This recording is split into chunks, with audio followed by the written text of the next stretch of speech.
Hello everyone, and welcome to the second part of the Minecraft Forge 1.6 installation tutorial. This is going to be for the server side of things. If you haven't seen the client side installation guide, I recommend going and checking that out.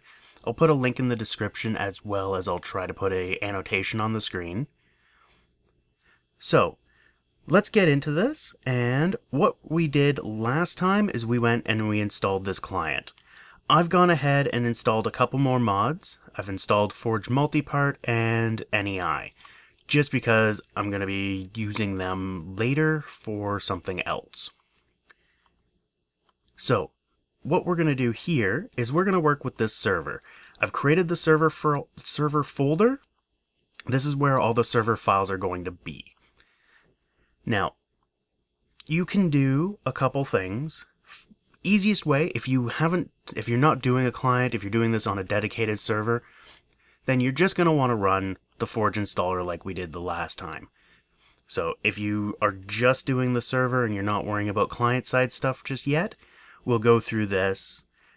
On most systems, if you have Java installed correctly and you don't have WinRAR or WinZip installed, or you've installed them and told them to leave jar files alone, then when you double click on a jar file, it should just run.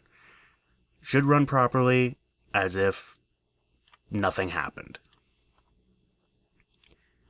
If not, what you're going to need to try to do is right click on it, go to this open with. If the open with slides out, and you have these Java platform, you want to click on one of them. Chances are they're both the same, so it doesn't really matter. If you don't have these, or if this doesn't slide out, you're going to want to click on it, or click on this Choose Default Program. And that'll bring you to this screen. This is another spot where you would select the Java platform. If this isn't listed, and you can also check under the other programs here, which chances are it won't be listed under those other programs, you're going to want to hit Browse. So you go here, chances are it'll be under Program Files. It might be under Program Files 86 if you have a 64-bit version of Windows and you're running a 32-bit Java. If that is the case, I highly recommend going and getting the 64-bit Java, because, to be honest, Minecraft doesn't work very well on a 32-bit Java on a 64-bit OS. So, either way, you want to go to where your Java is installed, open up the Java, pick the latest version, so you're going to have the JRE 7, most likely, or whatever the latest one is. Chances are you won't have these JDKs. If you only have the JDKs, you can use them. They have the JREs in them, but generally you'll use the JRE. This is the Java runtime environment, as opposed to the Java development kit. So we want to go into there, then go into the bin folder, and then you should see java.exe or javaw.exe. I don't think it really matters which one you pick, but general convention is to pick the Java W. So you'll hit that, you'll hit open, and you'll hit OK. I'm just going to cancel out of this because obviously I already have it. And one thing I do recommend is always use this selected program to open this kind of file for jar files.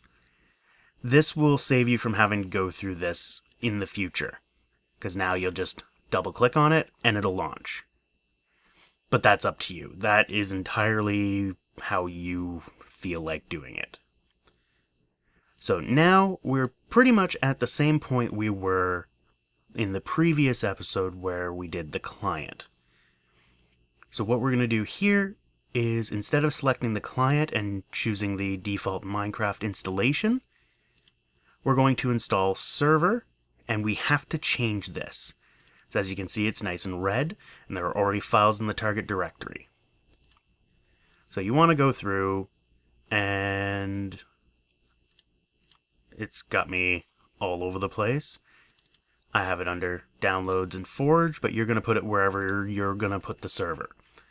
And this can just be a temporary location if you're doing it on your computer.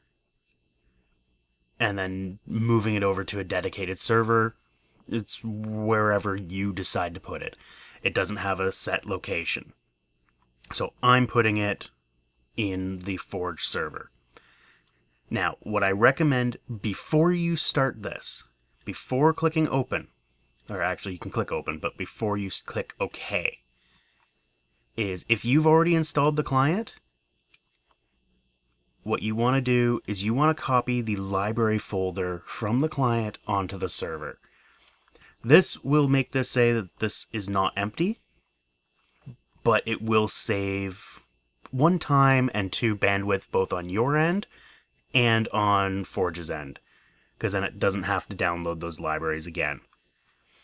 So what we're going to do is in this same window, I'm going to do %appdata %. That brings us to the app data roaming.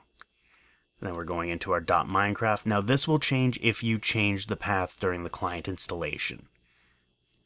And then we select these libraries. We're going to right click on it or hit Control-C, click on copy.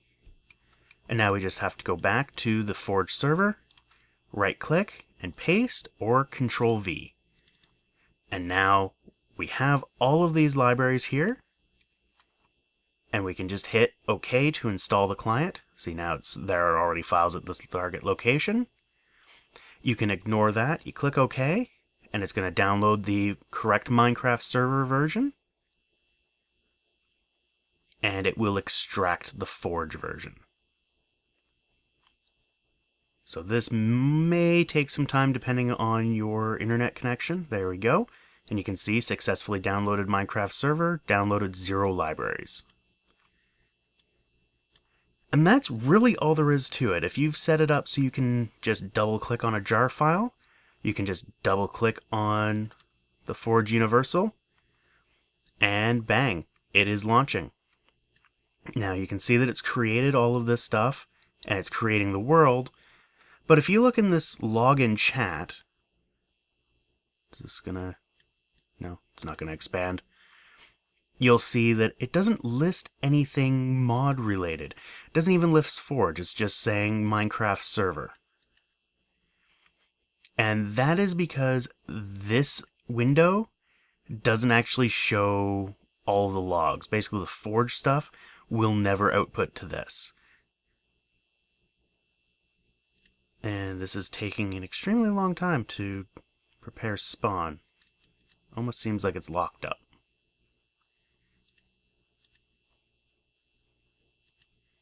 No, it's just the window itself didn't refresh. Okay. So we're just going to stop this server. And to see all of the logs for this, what I'm going to do is I'm going to create a new text file. And this will be essentially what you're going to do to create your own little launcher. So you erase the whole name, and I'm going to call it launch.bat. Technically, you could call it anything.bat or anything.cmd. Either one of those will work. I just personally prefer to call it bat. I'm just used to it. Then you right click on it and go to edit. So now you should just be able to do java-jar, and then you want the full name, the 100% correct name. So I just go into rename mode, highlight the whole thing, Control-C to copy it, Control-V to paste. And there we go. This is the most basic way of launching the Minecraft server. This is effectively the same as double-clicking on it. So we double-click on launch.bat. It opens up an actual command window. We can push this to the side. And now we can see all of the Forge related stuff. You got the Forge mod loader going. Everything is launching perfectly. And this is the full console. So we can actually interact with the server through that. Now, generally you would do a no GUI at the end of here. And at the very least, this is my minimal setup. So I've got java space dash server space dash jar space, the actual name of the jar that we're executing, so the Minecraft Forge Universal, blah, blah, blah, and then a space, and then dash no GUI. So you just save that, and we launch it again, and what's supposed to happen is this is not supposed to open up. I honestly think this no GUI thing is a load of crap and is ignored now. But so it's not necessarily required, it's just more out of habit. The server, it actually sets kind of sane defaults for running a Java-related server. It's not the most optimal. It tends to do fine if you're just doing a bare bones vanilla server, or just a simple server. Nothing spectacular. You're going to want to check out a lot of the different options for Java and set it up correctly. I'm not getting into that because I don't fully understand it. But honestly, don't go and just grab someone's command line, because that's not going to necessarily give you everything, and there's some out there that are absolute garbage and actually cause more problems. So that's your basics on launching your Minecraft and setting up your Minecraft server. If you have problems, try changing, when you either try just running the Minecraft server itself, or changing this name to just the Minecraft server, and see if that runs. That should run just fine, only probably slightly quicker. If that doesn't work, then chances are you got a corrupt server download. Then, if that works flawlessly, try downloading the Universal of the Forge. Now, I'm going to talk about upgrading. Upgrading the server is actually it's really easy. Tremendously easy. So, what we're going to do is we'll go into our Forge folder. So, say there was an upgrade. So, we're currently using the recommended 916. Say you had a mod that needed 917 or hell 925. What you would just do is download this Universal. You download the Universal. I'm not actually going to do it. And then you copy it into the server folder. And you can either delete this and change your launch script to the new one, or you can leave this one, leave the old one, and change your launch script to the new one, and it'll just ignore this one. As long as it's for the same version of Minecraft, you're fine. If, say, they release a 1.6.5, then you're either going to want to use the installer method, which will download the new server and the new Universal, or you can manually download the server and the Universal and just pop them in here. Because the main thing the launcher does for the server setup is download these libraries. It's not even required. If you've got the libraries already and the libraries haven't changed, that's kind of the key. They very rarely change, but as long as you have them, you just need to replace these two files. That's it. So now, installing mods on the server is exactly the same as the client. So, like I said, I've got all of these mods, well, not the Minecraft executable, but I have Ars Magica, CodeChicken Core, Forge Multipart, and then NEI on the client. If you try to install NEI on the server, it's gonna crap out. It's gonna bark at you because this is a client-side only mod. So never try to install a client-side only mod on the server. It generally doesn't work out very well. Only Universal or server-side mods. So Forge Multipart is universal. This needs to be on both client and server. Ars Magica, also universal, needs to be on client and server. So I'm just going to copy these, go into our server, go into our mods, paste, and there we go. We have now successfully installed mods on our successfully run Forge server. Do not, and I cannot stress this enough, do not just install the server and then put mods on it and then launch it. Never do that, because now you don't know whether the mods are causing problems or if it's actually a problem with the server or Forge. You want to limit your exposure, because at this point this could crash. But I know that the Forge is working because I've tested it. The problem comes down to is if you're using something like Ars Magica that actually has world gen. We've already generated a world, so the world itself isn't going, like the part of the world that's already generated isn't going to have the Ars Magica stuff in it. So to deal with that, you just delete the world folder. You haven't entered it, it has no bearing on you at all. Now you can launch it. So now we should see that it's launching, and that'll pop up. Just minimize that and get it out of the way. So there we go. Preparing spawn area. Everything's looking good. It took 6.273 seconds for it to load, which is not too bad considering it had to generate the world and load 2 mods.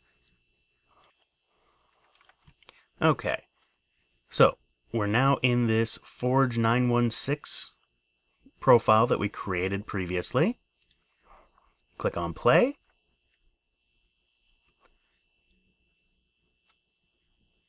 And we now have our Forge Minecraft loading.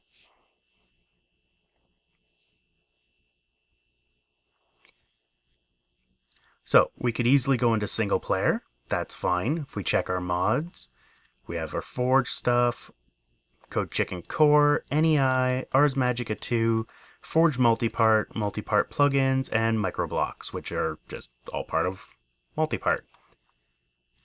But what we want to do is multiplayer. So I've got this already set up here. I've got the IP address is just 127.0.0.1, which is the local host loopback address. Points to myself. And you can see here, I have joined.